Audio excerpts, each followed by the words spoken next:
The lesson you are about to view is designed to assist Army soldiers in understanding the Army policy on transgender soldiers, so you can participate in implementing the policy while maintaining morale, readiness, and good order and discipline.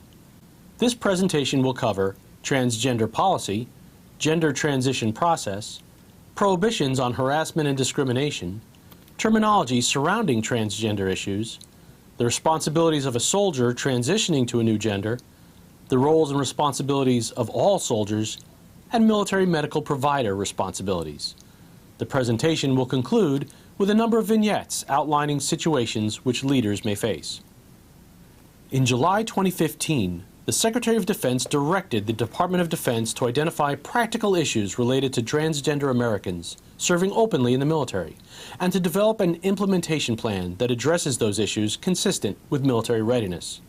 On June 30th, 2016, the Secretary announced a new policy allowing open service of transgender service members.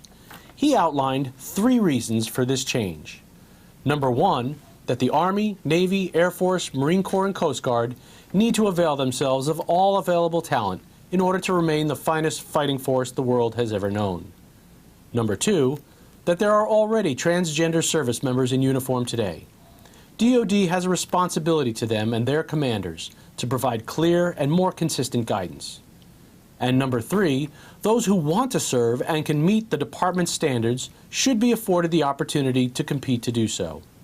Army Directive 2016-35, the Army policy on military service of transgender soldiers, directs that the Army is open to all who can meet the standards for military service and readiness, and remains committed to treating all soldiers with dignity and respect while ensuring good order and discipline. Again, this training module provides you with basic information on DoD and Army policy allowing transgender soldiers to serve, and an overview of roles, responsibilities, and policies. The Army allows transgender soldiers to serve openly. Consistent with this policy, the following principles apply. The Army is open to all soldiers who can meet the standards for military service. All soldiers will be treated with respect and dignity, and good order and discipline will be maintained. Transgender soldiers will meet the same standards as any other soldier based on their gender identity as recorded in the Defense Enrollment Eligibility Reporting System, commonly known as DEERS. These include grooming, height, weight, physical fitness, and drug testing standards. Soldiers cannot be involuntarily separated, denied enlistment, or discharged based on gender identity. Army medical providers diagnose and provide medically necessary care and treatment for transgender soldiers eligible for military medical care in accordance with the guidance for transgender care issued by the Assistant Secretary of Defense for Health Affairs and the Army Surgeon General. That guidance requires that a soldier with a diagnosis from a military medical provider indicating that gender transition is medically necessary will be provided medical care and treatment to make that gender transition. Once this care has occurred, 2 administrative actions take place. 1, after medical care has been identified and approved and takes place, a transgender soldier is considered gender transition complete. 2, once this gender transition complete status has been reached, the soldier's gender marker in DEERS is changed to indicate that the soldier is now of that gender and must adhere to those new military standards. Soldiers who are transitioning genders or who have transitioned to a new gender are entitled to be free of harassment and discrimination. Inappropriate jokes, attitudes, or comments that marginalize transgender people damage the command climate. Existing Army rules and regulations on harassment, discrimination, and equal opportunity apply both on and off duty. Commanders will ensure that good order and discipline are adhered to. Army leaders retain the authority provided by law and DoD and Army regulations to counsel, discipline, and involuntarily separate those service members who fail to obey established standards. Soldiers need to understand the terms involving gender identity. These next 2 slides will outline those terms.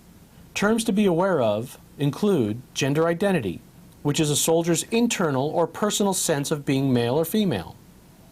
Gender dysphoria, which is a medical diagnosis that refers to distress that some transgender individuals experience due to a mismatch between their gender identity and their sex assigned at birth. The condition can manifest itself in a person as strong and persistent cross-gender identification and a discomfort with their biological sex, or a sense of inappropriateness in the gender role of that sex. Medically necessary. These are healthcare services or supplies which prevent, diagnose, or treat an illness, injury, or condition, disease, or its symptoms, and that meet accepted standards of medicine. It can be medically necessary to treat gender dysphoria. Real-life experience. This term applies to the period in a soldier's gender transition process where they begin living socially in the gender role which is consistent with their gender identity. This normally occurs first in an off-duty status and before a DEERS gender marker change takes place. Preferred gender is the gender of the soldier after the gender transition is complete and the gender marker is changed in DEERS. Gender marker, as we have discussed previously, is the identification of the soldier's gender in the Defense Enrollment Eligibility Reporting System. A transgender soldier is a soldier who has received a medical diagnosis indicating that gender transition is medically necessary. This soldier can intend to begin the process, be undergoing the transition process, or be finished with the process and is stable in their preferred gender. The gender transition process, as we have already discussed, begins when a soldier receives the diagnosis from a military medical provider indicating that a soldier's gender transition is medically necessary and concludes when the DEERS gender marker is changed. The process can also begin when a military medical provider confirms a civilian medical diagnosis indicating that a gender identity change is required. Stable in preferred gender occurs when the medical care identified or approved by a military medical provider in a documented medical treatment plan is complete, no functional limitations or complications persist, and the individual is not experiencing clinically significant distress or impairment in social, occupational, or other important areas of functioning. Medical care, including but not limited to cross-sex hormone therapy, may still be required to maintain a state of stability.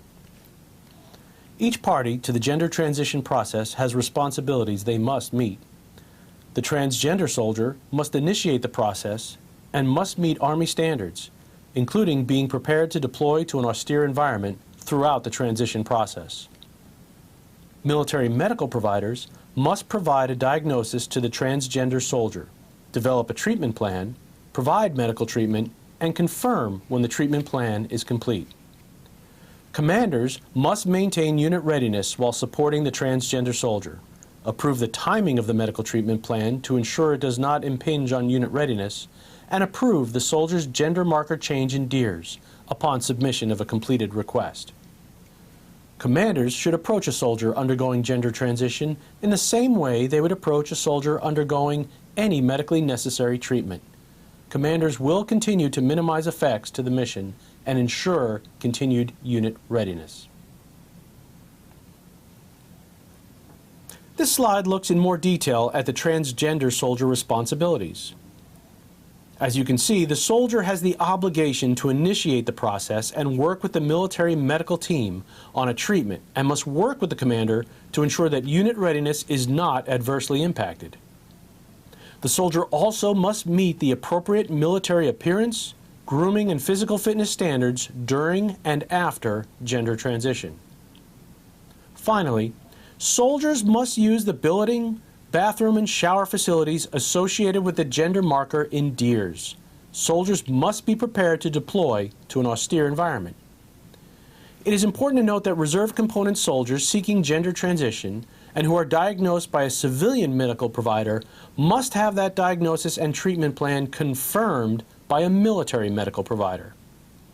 We will now go through a series of specific situations which may occur as soldiers interact with transgender soldiers. In this situation, a soldier in your unit tells everyone that although he was born as a male, he identifies as a female. He explains that he is in the process of transitioning from male to female. Note the considerations and responsibilities of the command in the right-hand column. Pause this video if you need more time to read the slide. In this vignette, a soldier in your unit is transitioning from male to female. As part of the medical treatment plan, the soldier is dressing as a female off-duty. You did not know that the soldier is transitioning to female, and you see the soldier in a bar wearing a dress and makeup. Note the actions in the right-hand column that you should take. Pause this video if you need more time to read the slide. In this scenario, a soldier is transitioning from male to female. As part of the soldier's medical treatment plan, the soldier is taking female hormones and voice therapy. 4 months into the medical treatment, the soldier's body and voice begin to visibly change. Note the actions soldiers should take. Pause the video while you read the right-hand column. In this situation, a soldier has transitioned from male to female, and the soldier's gender marker in DEERS has been changed to female. This transition, though, did not include sex reassignment surgery, and the soldier still has male genitalia. The soldier begins using the female barracks, bathroom, and shower facilities. Pause the video and read the considerations and responsibilities of a soldier in this instance. This concludes the briefing on the Army's policy regarding transgender soldiers articulated in Army Directive 2016-35. We have discussed transgender policy, the gender transition process, prohibitions on harassment and discrimination, the terminology surrounding transgender issues, the responsibilities of a soldier transitioning to a new gender, and the responsibilities of all soldiers.